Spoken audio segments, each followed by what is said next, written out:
On Friday, November 12, 2010, Arlen Gastineau and two of his friends left Safety Harbor, Florida for a fishing trip on the Gulf of Mexico. About 28 miles offshore, it was choppy and a little rough, so we decided to stop and fish at that point. We caught 9 grouper and 1 keeper, and then decided about 3:30 or so to head back. And we noticed we were taking on some water. The first thing we did was to throw out the anchor, raise the motor, check it out. There was water in the cowling, so we knew it was bad. Of course, by that time, we all had our jackets on and secured. At approximately 6:30 that night, the boat capsized. Fortunately, all 3 men were wearing their life jackets. So when the boat went over, my buddy on the front was at the bow, and he pulled up the anchor rope. And I was about 6 or 7 feet behind the boat after I got in the water. So I swam and pulled up to the side of the boat, and he wrapped the rope around us and then tied it to the front of the boat. Waves hit off of the boat so they would come to your face. My buddy told me he'd never seen anybody hold their nose for 18 hours like I did. But I didn't like that salt water.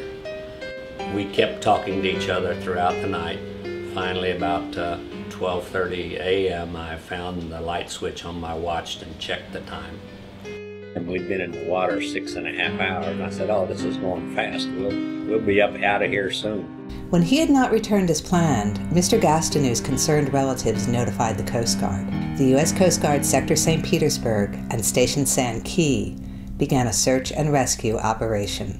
Using ships, planes, and helicopters, the Coast Guard looked for the men throughout the night, but was unable to locate them. The next morning, Hernando Beach Coast Guard Auxiliary pilot David Lemon was asked to join the mission. They were searching all night with helicopters and had not been able to find them using their night vision goggles and their forward-looking infrared.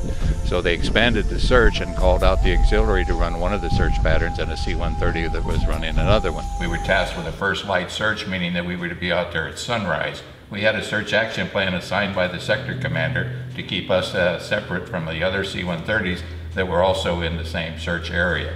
We proceeded out and flew a pattern at approximately 500 feet looking for boats in distress. So it was about 11:30 when the C-130 came over. They were looking at boats and he said, they're fishing.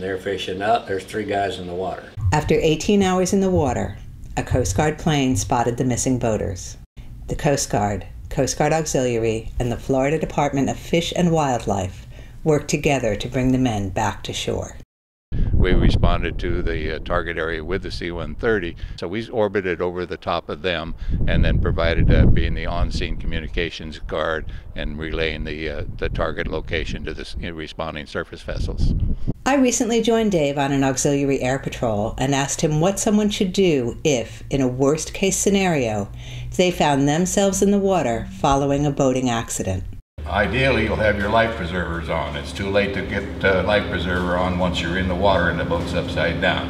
But ideally, if you have your life preserver, then try to get back onto the boat and stay with the hull. Some boaters don't wear their life jackets because they know how to swim. But it's really important to have your life jacket on while you're still in the boat in case you end up in the water. Just ask Mr. Gastineau. Nobody plans to get thrown overboard, or nobody plans to swamp their boat. And so if it's going to be an unplanned event, it's going to be an emergency situation, and you're going to be in the water with whatever you have on at the time. And if your boat capsizes, stay with the boat? Absolutely important. We can see an upside-down boat that's 25 feet long a lot better than a head floating in the water in a life jacket. Reverse course here for real world. We've got an empty boat, it looks like, out here.